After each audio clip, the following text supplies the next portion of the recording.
Ike Ibeabuchi was a heavyweight contender from the 1990s. He's a fighter who at one point in time was considered a future heavyweight champion, with some impressive wins over solid contenders such as Chris Bird and David Tua. He seemed a sure thing to at least have a good heavyweight title run. However, as I'm sure many of you already know, it wasn't meant to be, and like so many other fighters, Ike ran into some serious personal problems away from the ring and became another what if in boxing, being forced to retire from the sport in his prime. Nordic Warrior here, hope you guys are all doing well. Welcome back to my retrospective boxing series. So today we're going to be talking about the undefeated former heavyweight contender Ike Ibeabuchi, also known as the President. So Ike Ibeabuchi turned professional in late 1994 in the heavyweight division. He was originally from Nigeria, however relocated to America and resides there to this day. In the early part of his pro career, he had a string of victories against lower level journeymen, mostly by knockout, and was developing a reputation as a solid, aggressive KO puncher with a high work rate and a ferocious style. He didn't fight the best competition in the early part of his career, but he did face a couple of durable guys with winning records, and looked pretty good against them. After his first 16 pro fights, he took a major step up in class, taking on the dangerous Samoan knockout artist David Tua. Tua was coming off of a TKO victory over the Russian future WBC champion Oleg Maskayev, and was a sizable favourite to beat Ike. The fight was a fantastic brawl, with both guys throwing everything they had at each other, and I believe the fight even broke the record at the time for the number of punches thrown in a heavyweight fight. Ike went on to win the fight by a clear but competitive unanimous decision, giving David Tua the first defeat of his career. After beating Tua, Ike had a couple of stoppage wins against journeymen Tim Ray and Everton Davis, before taking on the toughest test of his career, the undefeated contender and future heavyweight champion Chris Bird. In a performance that really exceeded expectations, Ike dominated the fight and brutally knocked Bird out in the 5th round. It seemed at that point like he was going to have a great career and was not too far away from a shot at the heavyweight title. However, sadly for him, his personal inner demons got the better of him, and he ended up having a mental breakdown, getting himself locked up and ending his boxing career indefinitely. There were some rumours here and there that he would be making a comeback when he got out of prison, but the comeback never materialised. So how good was Ike Ibeabuchi? How would he have done in today's era, or any era besides his own? And more specifically, how would his career have gone if he had gotten his issues sorted out and gotten the big fights of his era? Let's talk about it. Sadly, in regards to Ike's overall ability, there isn't really a whole lot of material to go on, because as I mentioned before, his career was sadly cut short in his prime, and the only real fights he had worth talking about are the ones he had against Chris Bird and David Tua. It's interesting that those are the guys he beat too, because those guys have one thing in common: they were both relatively small heavyweights. Not in terms of build and weight in Tua's case, but certainly in terms of dimensions such as height and reach. They were shorter and more crude than a lot of the best modern heavyweights, and even some of the best heavyweights of that era.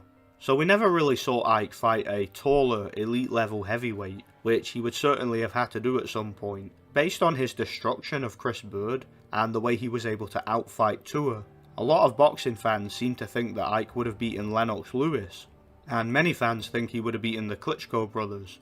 The logic behind this is that Chris Bird of course went on to beat Vitali for his world title, and despite losing to Vladimir twice, he went the distance in the first fight and lasted a little bit longer in the second fight against Vlad than he did against Ike. Me on the other hand, let's just say I'm skeptical about that. While I agree that Ike's toughness, durability, power and stamina would have made him a tough fight for anybody, I still think that he would likely have struggled against an elite level boxer with a size advantage and legit athleticism.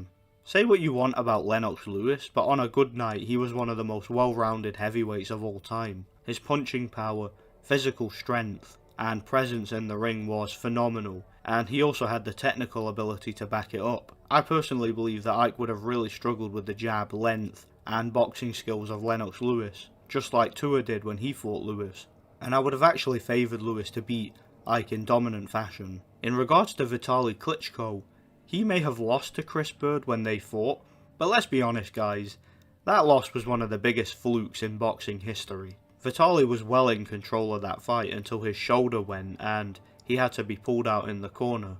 Not only that, but it's clear that Bird was a much more improved fighter at that point, and he had definitely settled into the heavyweight division a lot better by the time he fought Vitali. And it cannot be denied that, just like Lewis, Vitali had some major advantages over Ike. Vitali was taller than Lewis, had quicker feet, and an even better chin, and had great stamina himself for a big man. Vitali was also a very technically astute fighter, with a good understanding of the sport, who improved after every single fight. I think if that fight had happened, providing Vitali was healthy, I personally think he would have completely schooled Ike. Vladimir, on the other hand, would have been a more interesting fight. While Vladimir developed into the most dominant heavyweight champion of all time later in his career, peaking in the mid to late 2000s in my opinion. In the late 90s and early 2000s, Vlad had quite a few problems and flaws that needed to be ironed out, and Ike may have done to him what Corey Sanders did, although I still wouldn't rule Vlad out in the fight because he was a much bigger man and a much better boxer than Ike was, even back then. The main reason for his fights against Chris Bird lasting longer in my opinion were a combination of Bird's technical improvements and Vlad's more cautious and defensive style of fighting. Vlad would often carry his opponents, controlling them with the jab and knocking them out later in fights after having them under control, giving him more confidence in his own ability to stop them. So basically, in short, on their best nights, I think the best heavyweights of Ike's era would have beaten him, but that's just my personal opinion. As far as how he would do in today's era, it would have been interesting to see an extremely tough, fit, aggressive pressure fighter like Ike against a lot of today's heavyweights, and I think he would have a great chance of beating some of the top contenders. But I think the elite guys in the division, such as Usyk or Fury, maybe would have figured him out, and probably outboxed him, beating him on points by a wide margin. I'd probably favour him over Anthony Joshua though. Could you imagine Joshua react well to Ike really putting it on him? I think AJ gets stopped. And as for Deontay Wilder, he could get knocked out by Ike in my opinion.